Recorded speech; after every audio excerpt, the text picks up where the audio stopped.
Assalamualaikum warahmatullahi wabarakatuh. Yang kami hormati Bu Lisendra Margalia dan teman-teman sekalian. Perkenalkan kami dari kelompok 1 untuk dapat mempresentasikan industri pengolahan tebu di Indonesia. Adapun pohon industri tebu di Indonesia adalah sebagaimana yang disampaikan pada gambar berikut, yakni tebu yang telah diambil niranya, kemudian digunakan untuk produksi gula dan molase di Indonesia. Adapun molase di Indonesia kemudian diolah menjadi gula pasir dan gula padat yang nanti akan digunakan di industri makanan dan minuman Indonesia.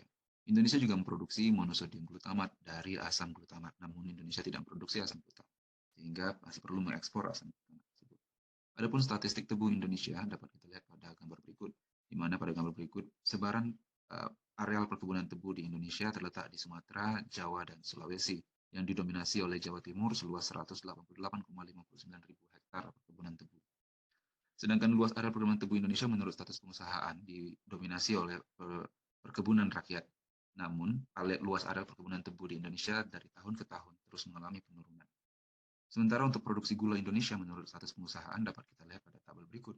Dapat disimpulkan bahwa perkembangan produksi gula dari tahun 2016 sampai dengan 2020 cenderung mengalami penurunan karena terjadi penurunan luas area perkebunan tersebut. Pada tahun 2020, produksi gula sebesar 2,12 juta ton, menurun sebesar 4,65% dari tahun 2019. Selama 5 tahun terakhir, dapat dikatakan peningkatan hanya terjadi pada tahun 2019. Sedangkan untuk ekspor dan impor gula Indonesia, dapat kita lihat pada tabel berikut, volume ekspor tertinggi Indonesia terdapat pada tahun 2020, yakni sebanyak 45.566 ton gula. Namun, tidak seimbang dengan volume impor Indonesia yang sangat tinggi, yaitu sebesar 5 juta ton di tahun 2020. Untuk spesifikasi bahan baku tebu dalam industri hijau dapat dikatakan sebagai berikut, yakni nilai minimal rata-rata Brix nira batang tebu 18%, pH 5-5,7, kotoran tebu maksimal 5% dari total berat tebu, dan waktu antara tebu ditebang sampai digiling maksimal 24 jam.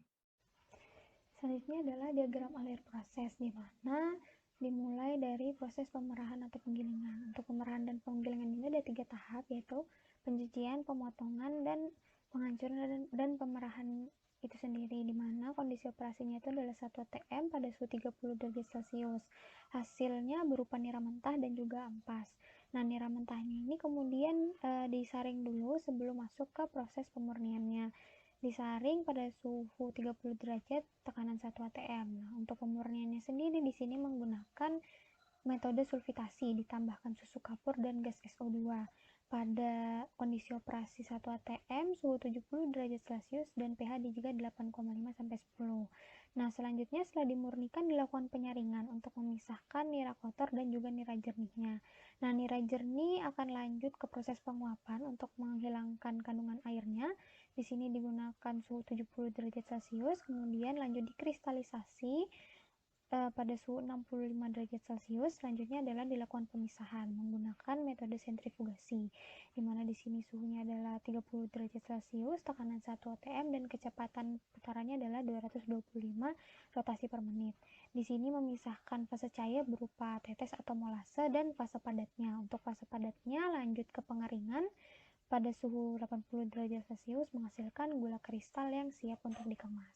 Nah, untuk alat prosesnya sendiri, untuk proses penggilingan ini ada 1 rangkaian. Di sini ada can untuk pencucian dan juga untuk transportasi ke tempat pemotongan. Selanjutnya di sini adalah untuk alat penggilingannya, menghasilkan ampas dan juga menghasilkan nira mentah. Nah, di sini nira mentah kemudian masuk ke proses pemurnian, ditambahkan susu kapur.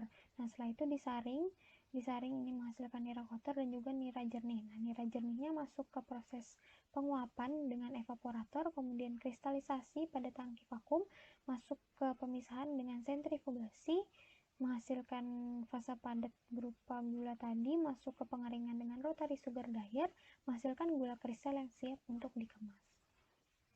Selanjutnya, evaluasi pemurnian pada pengolahan gula, yang bertujuan untuk menghilangkan bahan pengotor dan memaksimalkan kandungan sukrosa, karena di dalam krut nira terdapat bahan kasar terdispersi, sukrosa, dan kotoran terlarut. Proses pemurnian nira ada 3, defekasi, sulfitasi, dan karbonasi, berbeda tergantung bahan kimia yang digunakan.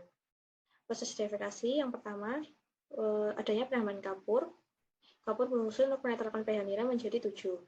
Nira dipanaskan hingga mendidih sehingga terjadi inversi sukrosa pada kombinasi pH dan suhu tinggi, hingga terbentuk endapan berupa kalsium fosfat yang kemudian dipisahkan.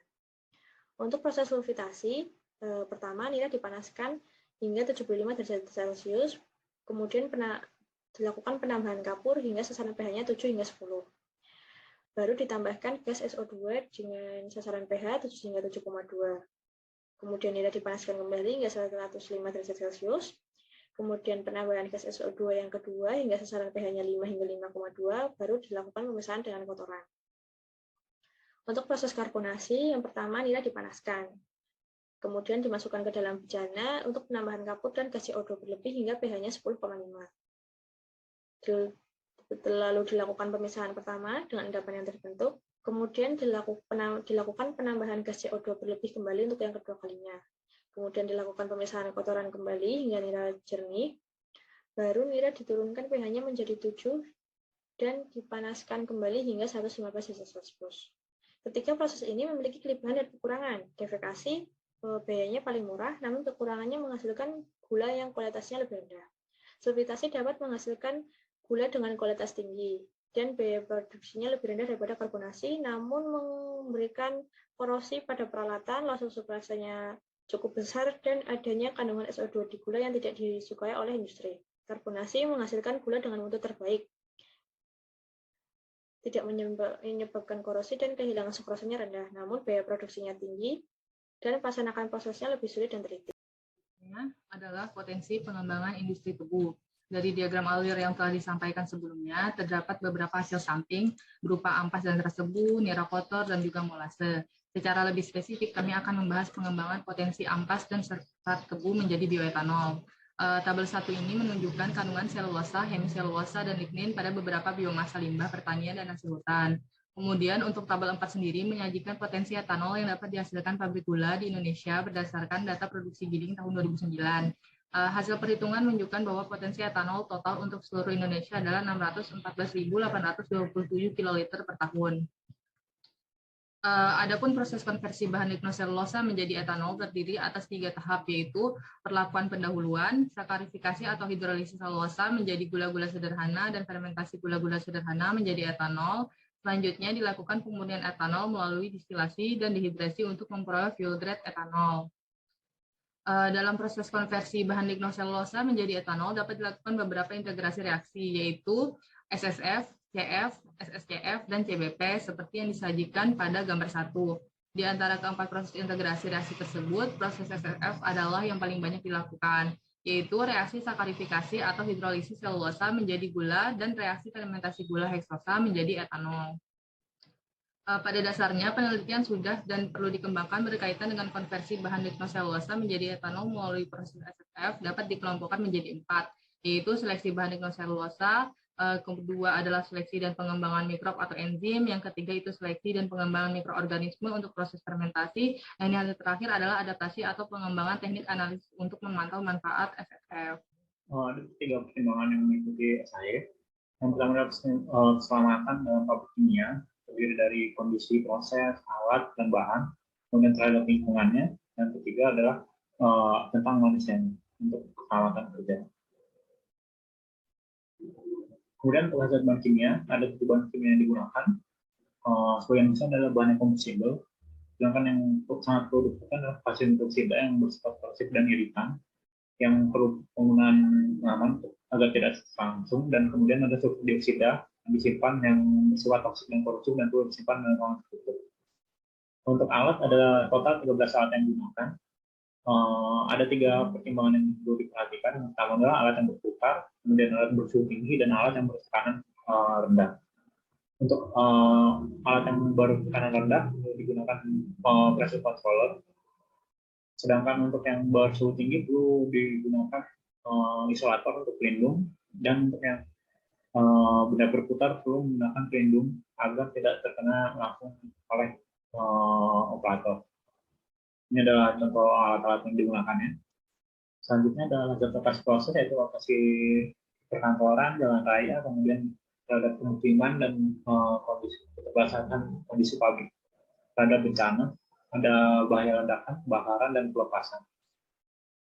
Selanjutnya untuk keselamatan kerja ada kebisingan yang disebabkan oleh benda yang berputar dapat menyebabkan tuli, panas berasal dari evaporator dan boiler dapat menyebabkan luka bakar, kemudian sangat prinsip dari bahan-bahan yang menggunakan listrik. Dan yang terakhir adalah aspek lingkungan pabrik, ada karbon monoksida dan karbon dioksida yang berasal dari boiler terbanyak karbon dioksida bersifat toksik dan pembentukan. Kemudian karbon dioksida untuk pemanasan global.